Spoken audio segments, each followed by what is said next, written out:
Merci beaucoup de m'avoir accordé la parole. D'entrée de jeu, j'aimerais remercier les intervenants pour ce cas clinique. Je veux aussi remercier la coordinatrice, Dr Hanifa Kalai, pour nous avoir donné cette opportunité de nous échanger. Ce cas clinique, comme j'ai dit tantôt, c'est un cas très intéressant. Et la prise en charge, elle est aussi très délicate. La raison pour laquelle la prise en charge est délicate a deux volets.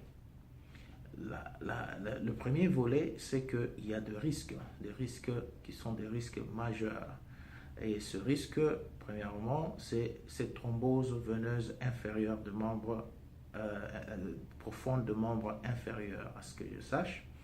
Et cette thrombose a une grande potentialité de causer des embolies pulmonaires qui, à son tour, peut causer la mort.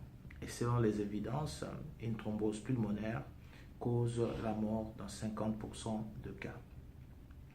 Cette même thrombose veineuse de membres inférieurs peuvent aussi causer des ulcères de la peau qui, à leur tour, constituent aussi des conditions difficiles à traiter. Le second risque, c'est le risque causé par la fibrillation auriculaire. La fibrillation auriculaire sont des causes potentielles pour des infarctus du myocarde et aussi des accidents vasculaires cérébraux emboliques. J'ai oublié de mentionner aussi que la thrombose veineuse chez quelqu'un qui a un défect au niveau du cœur, ils peuvent développer des embolies paradoxales. Et là, c'est souvent chez les cas jeunes. Et ici, je ne pense pas que cela est le cas.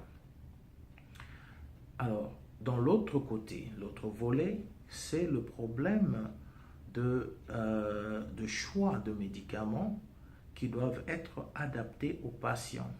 Nous avons un patient âgé d'environ 80 ans qui est déjà fragilisé avec son âge, mais il est aussi fragilisé avec des comorbidités, avec les maladies qu'elle souffre.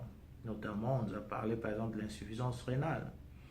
Et ensuite, il y a des antécédents hémorragiques. Tous ces deux volets nous mettent dans une situation où le choix de traitement doit être délicat.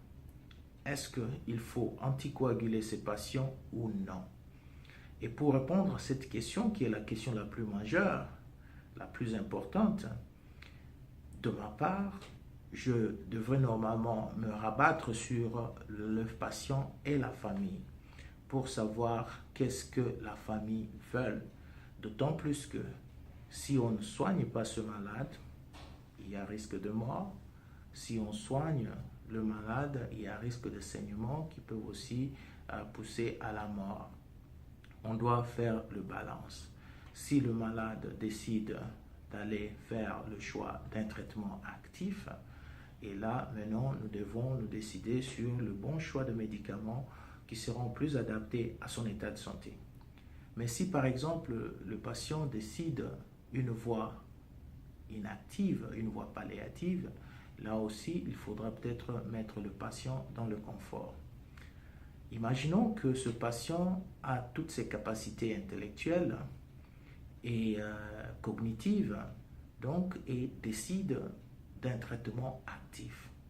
C'est ce que moi je souhaiterais d'ailleurs. Si ce patient est indépendant, il peut marcher, il parle, là il faudra vraiment essayer un peu de prolonger sa vie et une vie de qualité. Et dans ce cas-là, il faudra donner des anticoagulants. Le problème maintenant serait le choix des anticoagulants. Il y a beaucoup de classes des anticoagulants. Le choix des anticoagulants, je crois, ça doit se faire au niveau du coût, au niveau de suivi et aussi au niveau de risque de saignement et de prise en charge si c'est nécessaire. Et pour ma part, je crois que mettre ce malade sous une warfarine avec une ANA, de monitoring des ANA très conservatrice, serait le meilleur choix. Je termine là. Si j'ai le temps, je peux toujours développer plus sur d'autres pourquoi j'ai choisi ça et comment est-ce qu'il faut normalement prendre en charge ce malade. Mais de façon générale, le principe est arrêté.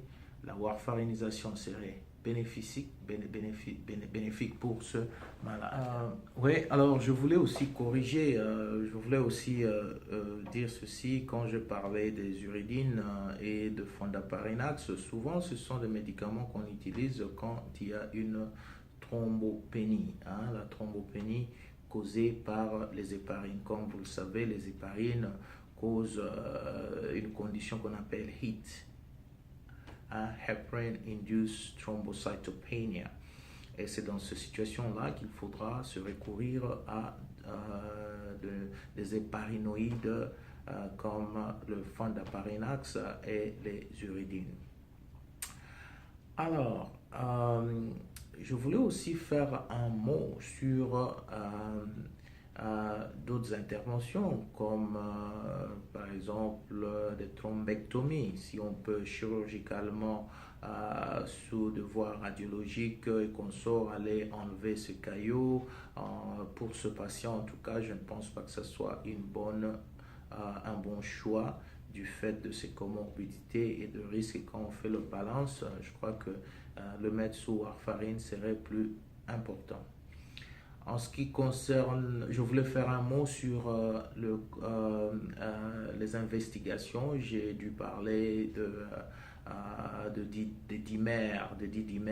Je voulais justement rappeler que les dimères ne sont pas spécifiques, surtout s'il s'agit de diagnostic d'une thrombose.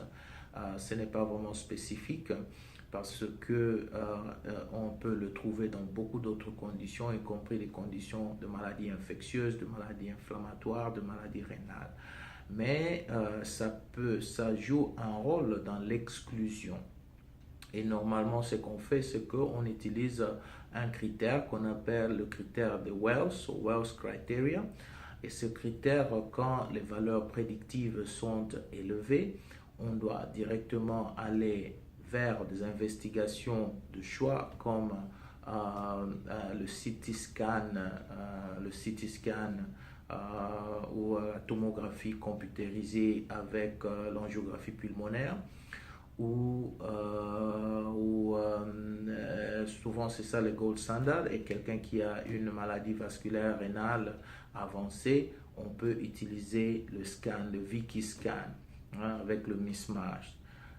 Mais de l'autre côté, si la valeur prédictive est inférieure, donc il n'y a pas de risque il n'y a pas de risque de clot, de DVT ou de deep vena thrombosis ou de thrombose veineuse profonde, là il faudra faire le dimère. Et si ce dimère est négatif, là on est complètement sûr que le malade n'a pas